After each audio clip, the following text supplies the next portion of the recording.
Bueno, el tema de hoy va a ser cirrosis hepática. La cirrosis hepática es una alteración histológica del hígado donde va a haber fibrosis, nódulos de regeneración, alteración vascular intrahepática y reducción de la masa funcional, o sea, de los hepatocitos. Todo esto histológico va a llevar a dos grandes síndromes que son el de insuficiencia hepática y el de hipertensión portal. La evolución de la cirrosis va a depender de varias cosas. Uno, del tipo de enfermedad que produce la cirrosis. Otro, de la persistencia de la injuria que provoca la cirrosis. También va a depender, tercero, de la genética del paciente y por último, del medio ambiente. Las más frecuentes causas son el consumo de alcohol, las virosis crónicas y el hígado graso no alcohólico. Esas son las tres más frecuentes, pero vamos a detallar todas las posibles etiologías. Número uno, las infecciosas. Tenemos los virus B, C y D que pueden producir hepatitis crónica y cirrosis, el HIV y también menos frecuentemente la sífilis. Tenemos las enfermedades metabólicas hereditarias, el hígado graso no alcohólico, la enfermedad de Wilson, la hemocromatosis, el déficit de alfa-1 antitripsina y la fibrosis quística. Otro grupo tenemos las obstrucciones crónicas de la vía biliar. Otro grupo son el cuarto grupo, las autoinmunes, donde está la hepatitis autoinmune y la cirrosis biliar primaria. Tenemos causas vasculares, como puede ser la insuficiencia cardíaca, sobre todo derecha, o también el síndrome de Bucchiari, la trombosis de las suprahepáticas. Y por último tenemos los tóxicos, que es el alcohol, aunque también algún fármaco puede producir cirrosis, muy raramente, como la amiodarona y la isoniazida.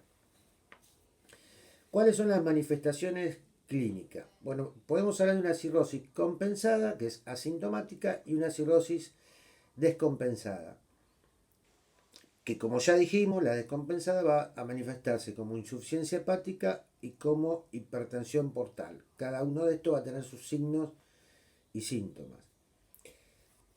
Por otro lado, vamos a tener un cuadro de desnutrición con descenso de peso.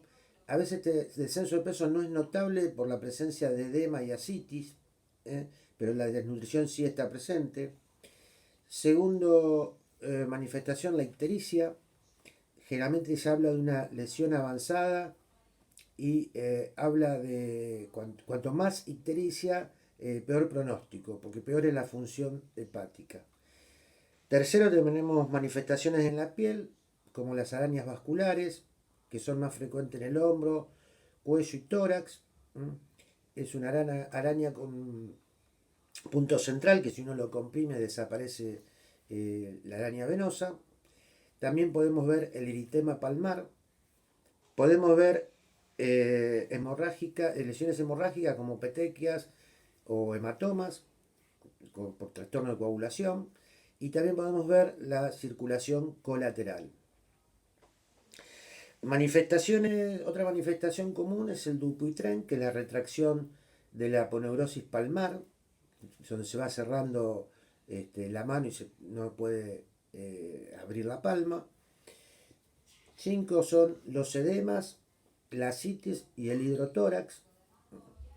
Sexto, podemos tener el factor hepático, que es un aliento dulzón que tiene el paciente. Séptimo, vamos a tener como manifestación, ya lo dijimos, la hipertensión portal. Y por último, podemos encontrar encefalopatía hepática. ¿Cuál es la historia natural? Desde el diagnóstico que uno puede hacer de cirrosis, hay un promedio de unos 12 años hasta que aparecen las manifestaciones clínicas. Cuando tenemos una cirrosis descompensada, el promedio de vida de esa persona es de 2 años. Y la mortalidad va a estar aumentada cuando están presentes algunos factores, como la citis refractaria, no responde al tratamiento, la presencia de peritonitis bacteriana espontánea, la hiponatremia, el síndrome hepatorrenal con insuficiencia renal y las hemorragias por varices. Todo esto son de mal pronóstico y aumentan la mortalidad. Hay score pronósticos de la cirrosis. Uno es el de Child-Turcotte, donde toma en cuenta la bilirrubina, la albúmina, la protrombina, la presencia de ascitis y la encefalopatía hepática. De acuerdo al puntaje, se habla del Child A, B y C. A son las formas más leves y la C es la forma más grave. El diagnóstico es invasivo por biopsia, es el gold standard, es la manera de estar seguros, y hay una puntuación que se llama Metevir, que se divide de F0 a F4, donde F0 es sin fibrosis, F1 es fibrosis periportal, F2 fibrosis periportal con septus escasos, F3 es fibrosis periportal con abundante cantidad de septos y F4 es ya cirrosis. En cuanto a los métodos no invasivos, tenemos la elastografía de transición, lo que ya lo vimos en otro tema, donde mide la rigidez hepática. A mayor rigidez, más cercanía a la cirrosis. La ecografía, que va a mostrar un hígado heterogéneo, hiperecogénico y irregular, con nódulos inclusive. Vamos a poder ver por eco también una esplenomegalia y también si hay presencia de ascitis. El ecodoppler nos permite ver que está disminuido o invertido el flujo portal, va a haber disminución del flujo suprahepático y se puede llegar a ver dilatación de la vena porta. El otro estudio importante es la VEDA, la videoendoscopía alta, para detectar la presencia de varices esofágicas.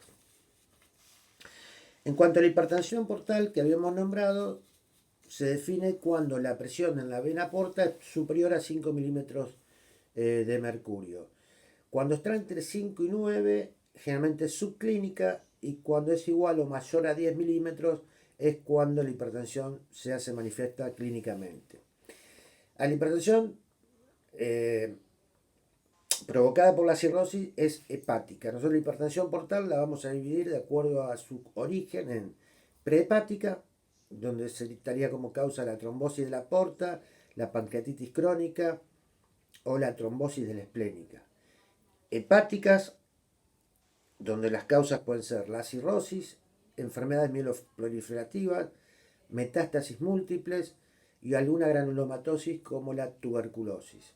Y poshepática, tenemos el síndrome de Budd-Chiari, o sea, la trombosis de la suprahepática, la pericarditis constrictiva, la insuficiencia cardíaca derecha y la insuficiencia tricuspidia. En cuanto a la ascitis, es la descompensación más común de la cirrosis. 10% de los pacientes compensados por año van a ser una ascitis. Es un indicador de mal pronóstico, sobre todo si la ascitis es refractaria, y se va a ver la evolución en el 85% de los cirróticos en algún momento van a tener ascitis.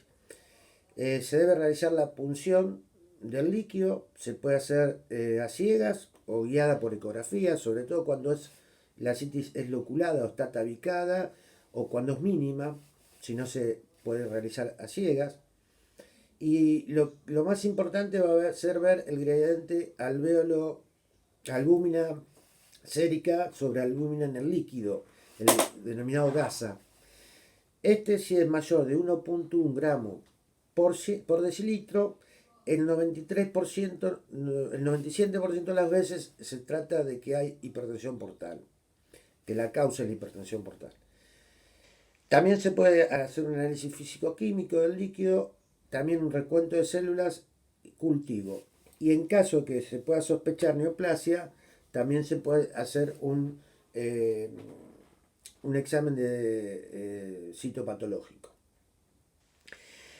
La podemos dividir en grados. La citis grado 1 cuando se ve nada más que por ecografía. Grado 2 cuando ya se detecta por examen físico. Y grado 3 cuando es atención. Tratamiento. El grado 1 de la citis generalmente no se trata, se controla, se vigila, pero no se trata. El grado 2, cuando ya es clínicamente manifiesta, el tratamiento consiste primero en disminuir la ingesta de sodio, la dieta hiposódica. Segundo, diuréticos. En primera instancia usamos la espirolactona. Comenzamos con 100 miligramos por día y se aumentan 100 miligramos cada 3 días hasta llegar a 400, de acuerdo a la respuesta del paciente. Si aumenta el potasio o no disminuye 2 kilos por semana el paciente con la espirolactona, vamos a agregar furosemida, un diurético de asa, entre 40 y 160 miligramos por día.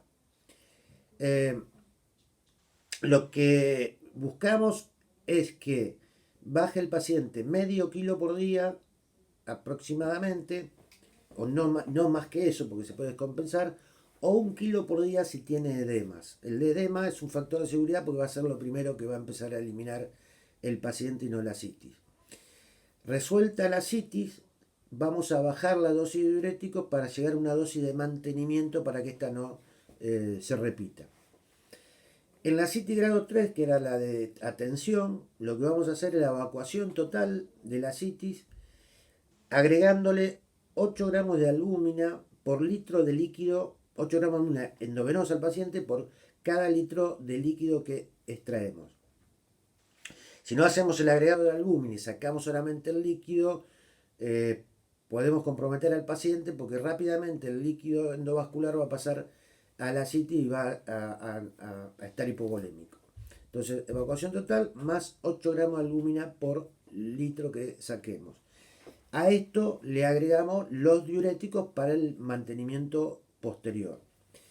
Si es refractaria, o sea que no responde a ninguno de los tratamientos, hay que estar pensando en el trasplante hepático o en el shunt portosistémico intrahepático o transyugular. Se shuntea para que directamente haya un pasaje del sistema porto al sistema sistémico. Hay que acordarse también de tratar de no usar DAINE, porque van a bajar el sodio y pueden empeorar la función renal, ni tampoco IECA, ni tampoco corticoides por falla renal. Las causas de las ascitis, en este caso estamos viendo en la cirrosis, es el 80-85% de las veces es la cirrosis la causa de ascitis. Pero hay otras causas, un 10% puede ser debido a carcinomatosis y menos frecuentemente a insuficiencia cardíaca, tuberculosis y de origen pancreática. Una complicación también de la cirrosis y la ascitis es la peritonitis bacteriana espontánea, que se va a ver en un 10% de los pacientes con ascitis hospitalizados. Va a estar contaminado el líquido ascítico sin presencia de otro foco intraabdominal. Puede cursar como asintomático, puede dar un cuadro de peritonitis o puede también manifestarse como una encefalopatía y fallo renal. ¿Cómo hacemos el diagnóstico? Por paracentesis, y es cuando encontramos mayor o igual a 200 polimorfonucleares por mililitro de líquido, mayor de 250 polimorfonucleares por mililitro. En ese caso hablamos de peritonitis bacteriana espontánea. El cultivo va a ser positivo en un 40% de las extracciones del líquido, no siempre va a dar positivo. También vamos a acompañar a esto de hemocultivos que a veces podemos rescatar el germen de esa manera. Los gérmenes más frecuentes lejos es la Escherichia coli, también gram negativo, la Klebsiella y el neumococo. El tratamiento, si proviene de la comunidad del paciente, se puede utilizar una cefalosporina de tercera o pipertazolam. En caso de que sea intrahospitalaria, el carbamazepam más vancomicina, puede ser carbapenem solo, carbapenem con vancomicina, durante 5 a 7 días. Generalmente, cuando iniciamos la antibiótico terapia, lo ideal es a las 48 horas repetir la punción, y si hay una disminución de un 25% del número de polimorfonucleares en el líquido, quiere decir que está dando resultado el tratamiento y vamos por buen camino. Otra complicación puede ser la hiponatremia, que también es de mal pronóstico, y es por aumento de la hormona antidiurética, lo que hace retener agua más que sodio. La definimos cuando el sodio está por abajo de 130 milimoles por litro. La hiponatremia puede ser hipervolémica, cuando está disminuido el sodio, pero aparte tenemos edema y ascitis, o puede ser hipovolémica. Generalmente se da cuando hay un exceso de diuréticos. En el primer caso, en la hiponatremia hipervolémica, lo que vamos a tratar es con disminución de la ingesta de líquido a 1000 mililitros por día y reponer sodio. En cambio, en la segunda, que es en la hipovolémica, que es causada por diurético, y disminuir la dosis de diurético y reponer sodio. Otra complicación es la hipertensión portopulmonar, es por un aumento de la vasoconstricción a nivel pulmonar con disminución del flujo. Puede ser asintomático o puede cursar con disnea, hemóptisis y a veces hasta producir insuficiencia cardíaca derecha. Otra complicación es la insuficiencia renal. Se define cuando la creatinina sube por arriba o igual de 1.5 miligramos por ciento o un clearance menor a 40 mililitros por minuto. Puede ser crónica o puede ser aguda. Se define como aguda cuando sube más de un 50% a la de los últimos 7 días, la creatinina. Si la creatinina sube más de un 50% de la última semana, estamos hablando de aguda. Puede haber desencadenantes de la falla renal, como son las infecciones, en algunos casos los diuréticos, la hemorragia digestiva, la paracentesis sin expansión, sin utilización de albúmina, o la utilización de algún fármaco nefrotóxico como los aminoglucósidos. Esta falla renal puede ser prerrenal, generalmente por restricción del volumen, o puede ser renal por necrosis tubular aguda. Otra complicación es la hemorragia digestiva por varices esofágica. La varice esofágica tiene una pared delgada al estar dilatada que se rompe por un aumento de la presión de la misma. No solo hay dilatación de las varices preexistentes, de las venas preexistentes, sino también que hay un mecanismo de angiogénesis en formación de estas varices. Generalmente la rotura se va a producir cuando la presión portal supera los 12 milímetros de mercurio.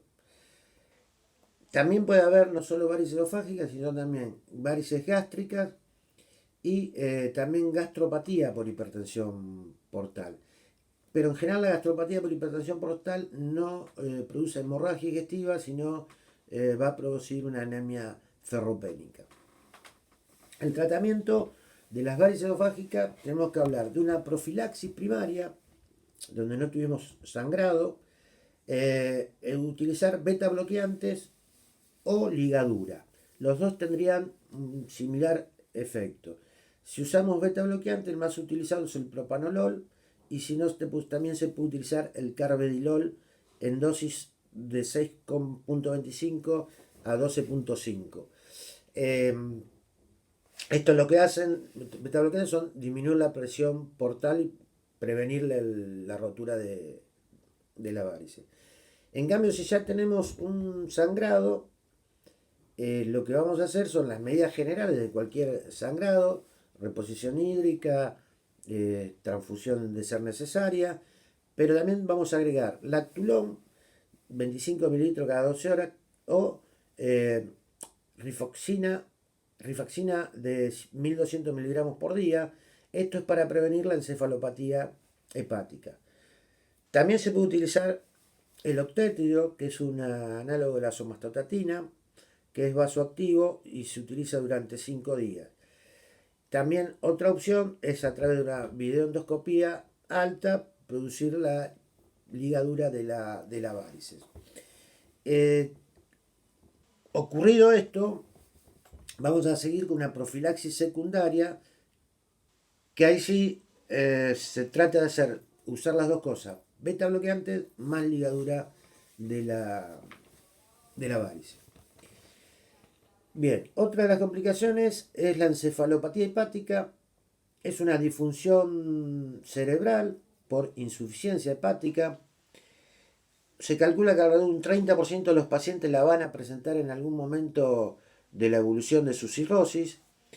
Y la fisiopatología es complicada, algunas cosas no bien conocidas, pero sí se sabe que hay sustancias que pasan del territorio portal a la circulación general en mayor cantidad, como es el amoníaco, el manganeso y benzodiazepinas endógenas, y esto provocaría la encefalopatía. En cuanto a la clínica, puede ser asintomática o subclínica, que se detecta nada más que a veces por test neuropsicológicos. Cuando es aguda, hay un rápido deterioro del nivel de conciencia. También muchas veces hay un factor precipitante que hay que tratarlo. Y cuando es crónica, puede tener una cronicidad con episodios recurrentes agudos. Este, estos episodios, estos factores precipitantes pueden ser hemorragia digestiva, porque va a haber un aumento de la producción de amonio, la constipación, por lo mismo, porque se va a producir más amonio a nivel intestinal. Puede ser que algún fármaco como sedante lo pueden provocar y infecciones en general. Eh, el estado mental del paciente puede tener varias etapas, desde una bradipsiquia o irritabilidad, inversión del sueño en un primer momento, puede pasar a un segundo nivel que es la de somnolencia y desorientación, pasa a otro nivel que es el de estupor, eh, habla incomprensible, hasta llegar al último nivel que es el coma. Hay también alteraciones neuromusculares que van de menor a mayor. Primero puede ser incoordinación motora o en la escritura, uno lo hace dibujar un círculo, una espiral y ven que no lo puede hacer. La siguiente etapa se pasa a tener asterixis o disartria y ataxia. En otro nivel ya pasa a tener asterixis pero muy intensa, ni siquiera asterixis o flapping, ¿no? Muy intenso. Y en un último estadio pueden tener hiperreflexia y hasta Babinski positivo. El diagnóstico de la encefalopatía es clínico, eh, con el desarrollo de estos puntos que les digan las manifestaciones clínicas.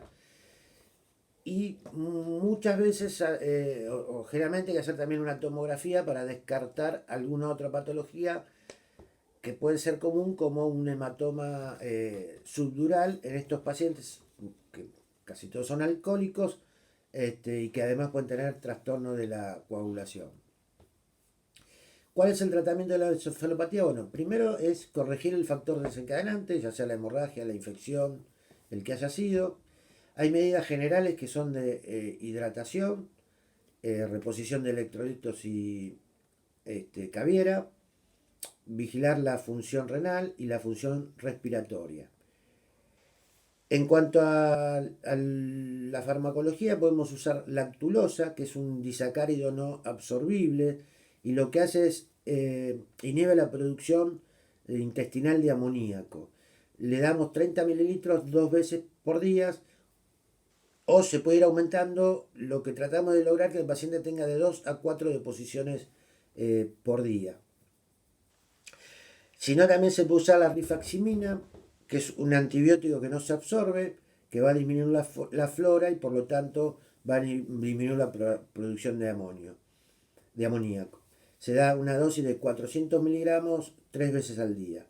Si todo esto falla, nos queda siempre la chance del trasplante hepático. Bueno, muchas gracias y nos vemos la próxima.